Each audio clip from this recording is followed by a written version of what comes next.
Uh-oh.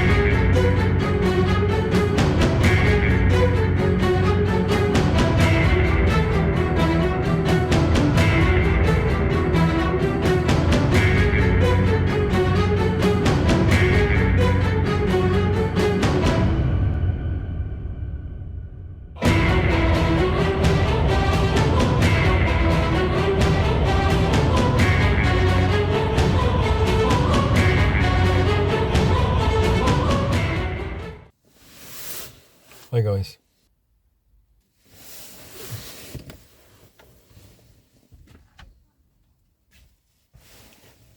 Hi guys. Today's video is on a topic that interests me quite a lot. In fact, health and longevity, life extension, that kind of stuff, it really helps me a lot. Helps me a lot. Hi guys. Today's subject is about, broadly the subject health and longevity. I'd just like to talk about, the carnivore diet and the way, from my understanding, how the carnivore diet works and how how a vegan diet works. I was interested in the various diets and the exercise and meditation, everything else. But when it comes to diet, the keto diet came along a few years ago, and recently there's a good few years ago, the carnivore diet. And so I always wondered, how do people online, they talk about, there's anecdotal reports that they go onto this way of eating, the carnivore diet, and their diabetes goes away, or their diabetes numbers, drop, blood pressure goes down, even their kidney health improves. And you would have thought, how can kidney health improve if you're chomping down more animal protein? Because animal protein, you would have thought, is quite heavy on the kidneys. And so you would have thought also that, for heart disease, or definitely for heart disease, eating red meat, if you just eat red meat not all day, but if that's all you eat in the daytime, it's going to make cholesterol go up. And so there's this cholesterol controversy. Is high cholesterol, or what they call LDL, or the lousy, I remember L as lousy, the bad cholesterol, is high LDL bad? Now, they say that if LDL is high, but the good cholesterol, HDL, is also high, and triglycerides, or TGs, are low, then that's good. But usually you have the fight online between the omnivores, or vegans, and the carnivores, or keto people. And sometimes even the keto people go against the carnivores. So I think the way it works is that inflammation and oxidative stress is reduced in the gut when you eat a carnivore diet, because you don't have all the vegan stuff is here, right? Fruits, veg, and junk food. So the one reason why the carnivore potentially can work is that you reduce lots of junk. Junk food is inflammatory, okay? And there are some disease processes, for example, if you've got a leaky gut, you can have histamine intolerance, you can have dairy intolerance, you can have SIBO, which is small intestinal bacterial overgrowth. You can have SIFO, which is small intestinal fungal overgrowth. You can have, parasites, IBS. You can have lots of problems in the gut. And if you eat plant fibers, carbohydrates, that usually should be good for you, right? But once they get into your small intestine, they actually cause inflammation. So inflammation can go up, and oxidative stress goes up. And so once you eat these foods that usually should be good for you, like wheat shouldn't be bad for you, but if I eat wheat, I start sneezing. I have to rub my eyes, they go red. I might have night sweats if I eat too much junk. So why does it affect me and I get night sweats. I have red eyes, itchy eyes, sneezing, top of my throat, the roof of my mouth, sorry, hurts. I have post-nasal drip, and this thing always coming up all the time.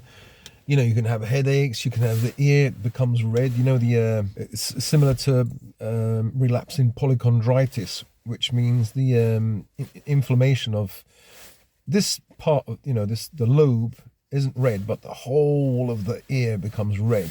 And so these problems start in the gut, or the symptoms come from the gut.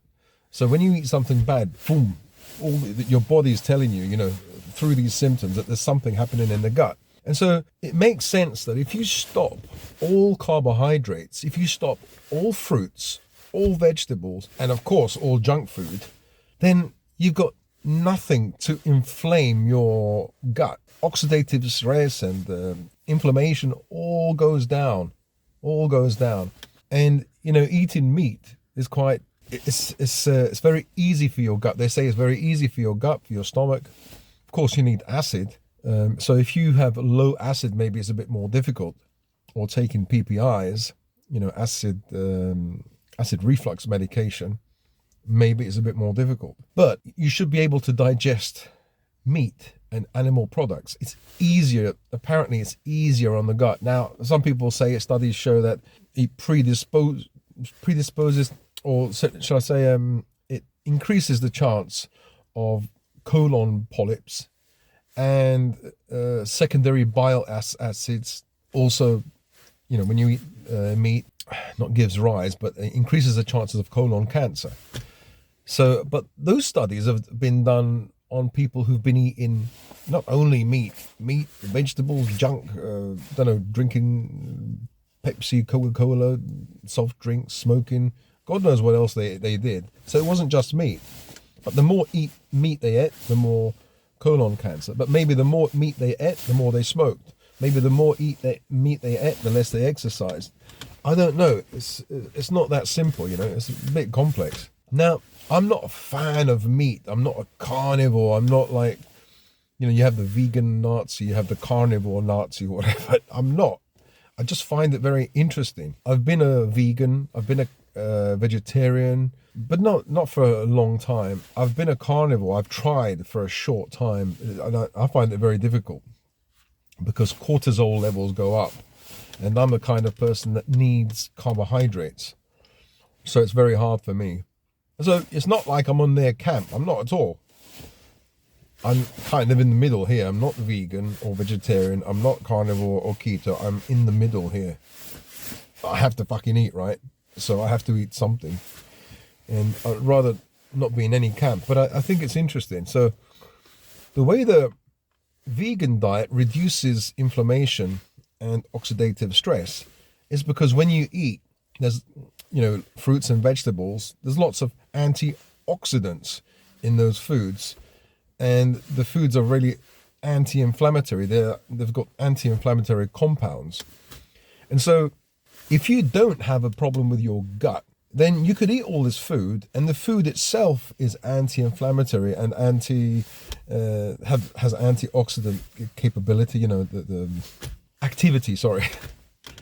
But if you eat just meat or an animal diet, if all diseases start in the gut, then the gut is chilled out, and you don't have all that inflammation and oxidative stress going on in the gut if it's inflamed and stuff like that. But also you trigger the body's natural antioxidant, which is glutathione in the liver. I think that's what happens. And so you've got low inflammation, you've got high antioxidant, the master antioxidant, glutathione.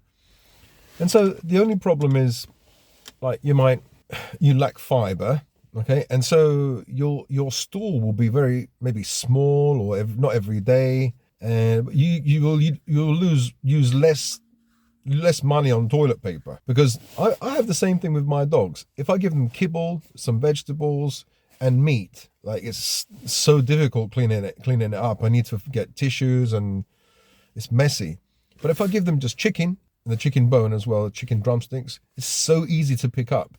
I use the garbage picker, with the gun thing, that long thing, and I pick it up. It's so easy. And they're not constipated or anything. Oh, but they're carnivores. That's what seems to happen when people go on a carnivore diet. So what happens is also when you go on a carnivore diet, there's no more farting, no more flatulence, or very, very little.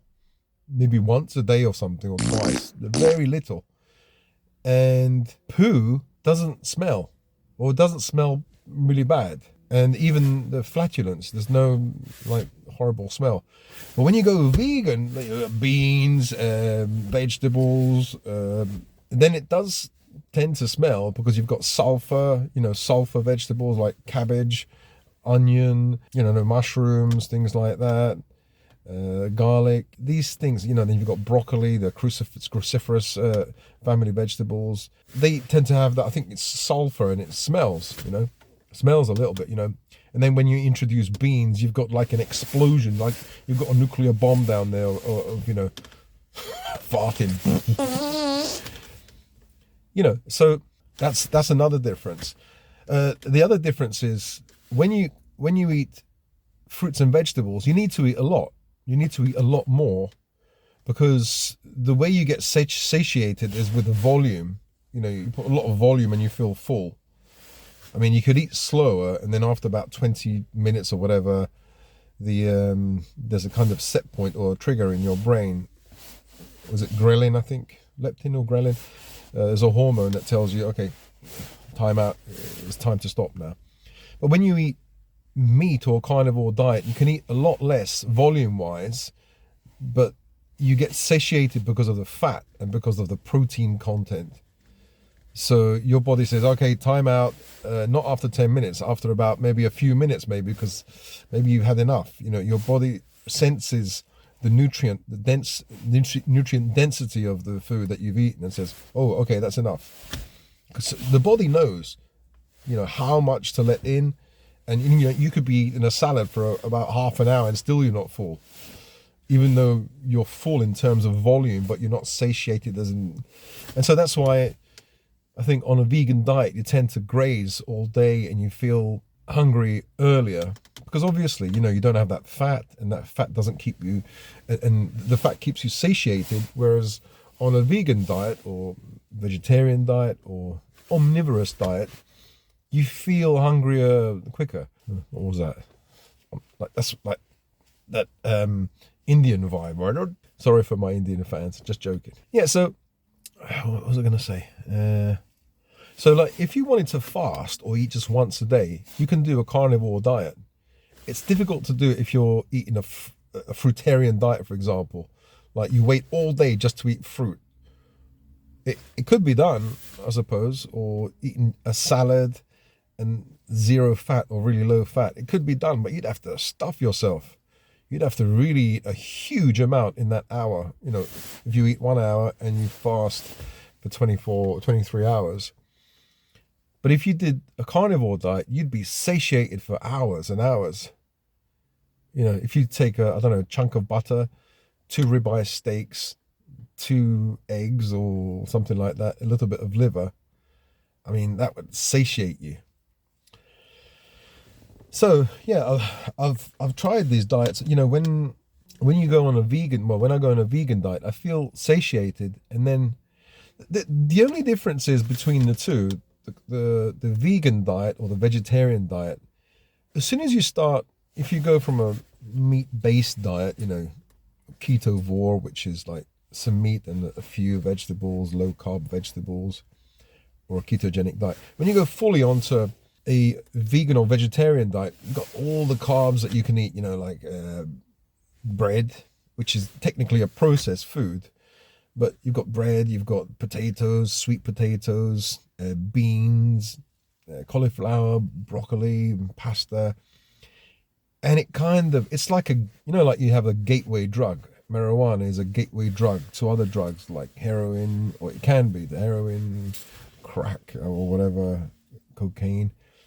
But it seems to be like, for me, it's a gateway to junk food.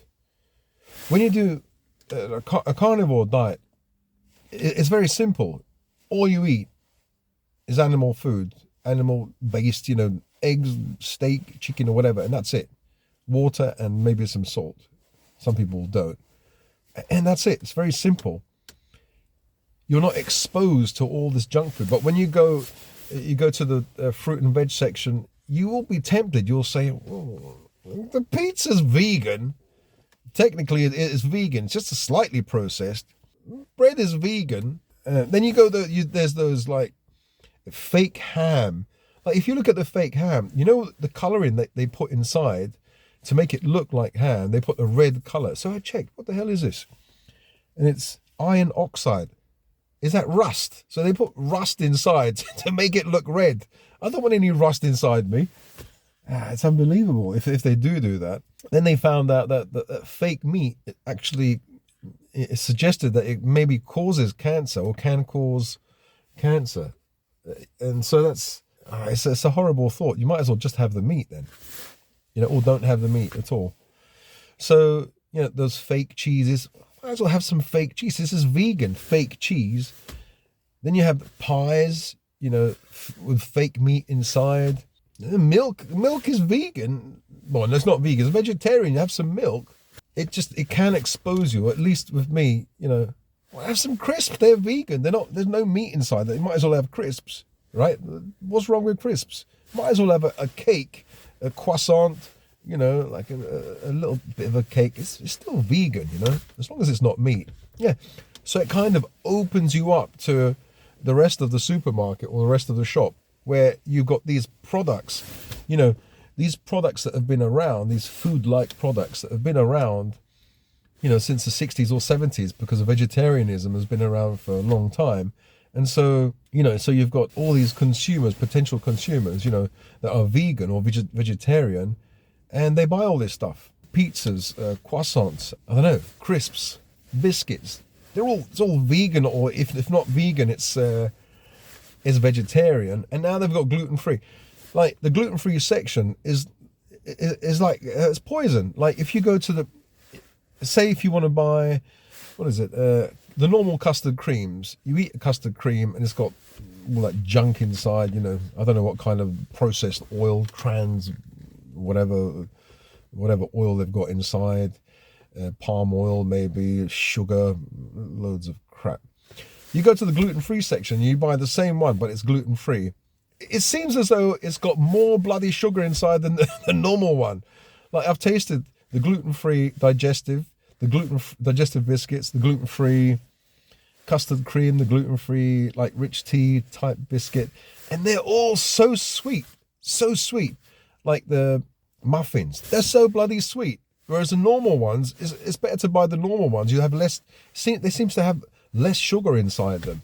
So I wouldn't even advise to go to the gluten-free section because it's still processed food. It's got loads of crap inside, Like when I buy the gluten-free bread, it costs £3 and it's got like a massive list of ingredients.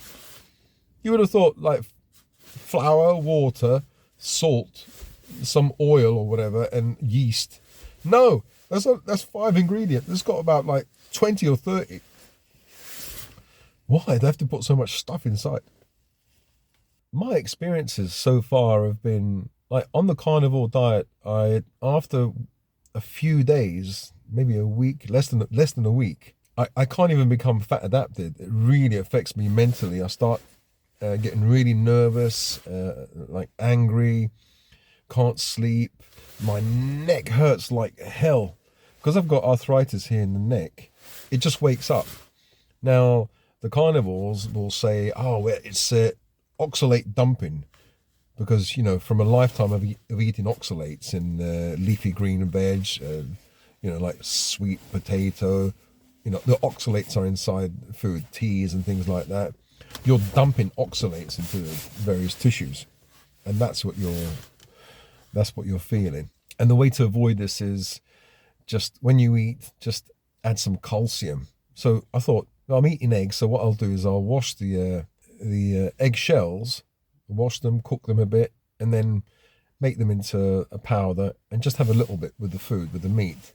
And the problem with that is you have to have, I think you need to have vitamin D and vitamin K, because otherwise you'll have too much calcium. You don't want calcium going into your arteries. So you need that calcium to go elsewhere, not, Yeah, but it didn't really work. Or they say add a few oxalate foods so your body stops this oxalate dumping. So add some kale or whatever, a little bit, so it reduces the oxalate dump. But the vegans will say, well, it's actually, it's inflammation. Because the more meat you eat, the more inflamed your neck is going to get. The more, I can understand how it makes you angry, because I think you need, or some people who have depression or anxiety or are taking SSRIs, maybe they need carbohydrates, some carbohydrate, because the tryptophan in the food has to, not has to fight, but is quite weak compared to the other amino acids. And so when you eat, I think it's when you eat an insulin meal, when you spike insulin, or a carb, when you have a carb meal, the other amino acids are liberated and tryptophan is free to then go into the brain and affect serotonin, the happy chemical. So if you don't have any carbohydrates, then serotonin maybe can be affected. It's not really triggered, or it's not stimulated, because the tryptophan can't get in there. The tryptophan gets in there when you eat a carbohydrate meal.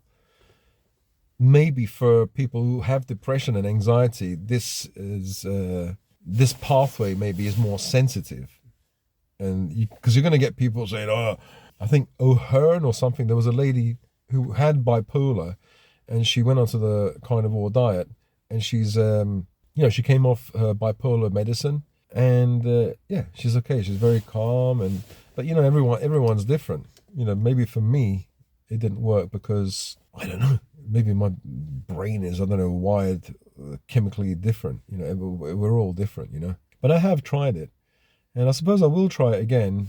But the problem is, once I do try doing the carnivore diet, or even a ketovore diet, which means a carnivore plus a few twigs, or even a keto diet, even the keto diet, I find that with low carbohydrates, I tend to get nervous, angry. You have that kind of adrenaline and cortisol kind of spike. You feel all nervous and all hangry, like you haven't eaten in days, and you get pissed off, and I feel my heart fluttering, palpitation to my throat. So I suppose that means that you don't have enough electrolytes, magnesium, potassium, and other things that you get from vegetables, and carbohydrates, because you need that insulin hit. So I think for me, a kind of Mediterranean type diet would be best. Take ideas from the carnivore diet. Why does a carnivore diet work? Because of those reasons. The gut is less stressed, and so for some people, the kind of antioxidant, the diet itself reduces oxidative stress via glutathione, and reduces inflammation because you have less inflammation in your gut. I mean, if you don't have a problem with your gut, then you can do like a kind of a balanced diet, or a vegan or vegetarian diet. But anyway, I have to go because the doggies are barking. I have to see what's going on. So, on every diet you get these, be quiet. So as I was saying, when it comes to diet, you get, from the vegan side and the carnivore side, they eat their diet and then they heal from their problems. But everyone's different, it might not work for you. A vegan diet might not work. A carnivore diet might not work. You might need a balanced diet, no junk. As long, you learn from the two, the carnivore and the vegan diet. There's really successful ones. What do? They eliminate junk. The carnivores say seed oils are really bad. Look at all these studies here.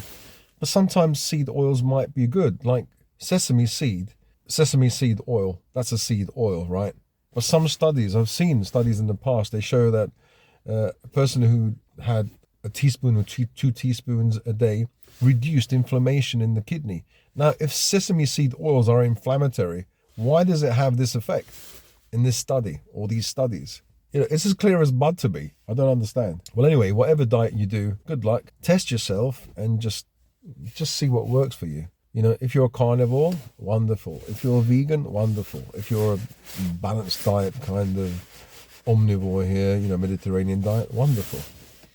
As long as you avoid the junk, I think, and don't overeat. That's the most important thing. So anyway, that's my talk today. That's what I think. Maybe you can be healthy on any diet. Your success in any diet, I think, depends on the gut. If your gut can handle all that fiber, all those fruits and veggies, they definitely can't. They can't handle junk food or processed food. Eventually, it will break down. Maybe it will break down slower if you eat lots of vegetables and fruits. You know, and you'll have all those antioxidants, anti-inflammatory compounds there. But I don't know. And then there's the microbiome, of course. You know, some people say a lot of people say that you need fruits and vegetables to have a diverse microbiome. But there was one guy, but he's a carnivore, so you know he might, you know, there's bias there, isn't there? So he may have, I don't know, might be lying or might be being economical with the truth, or I don't know. But he did show a video where he tested his microbiome, the diversity of his microbiome. After a month, I think, of going on the carnivore diet, he tested it again, and there was more diversity after 1 month. Yeah, it doesn't seem right, but you know, maybe in some cases, maybe he lost weight or became healthier, and then certain things happened. I don't know.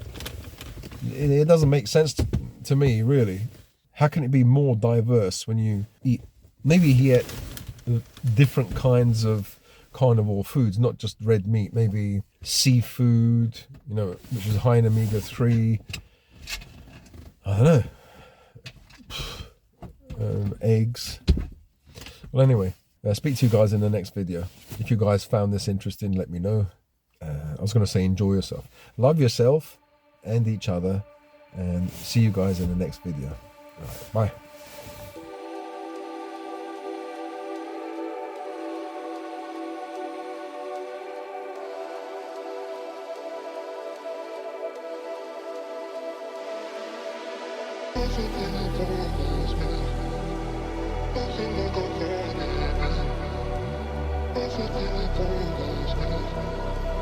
Nothing like a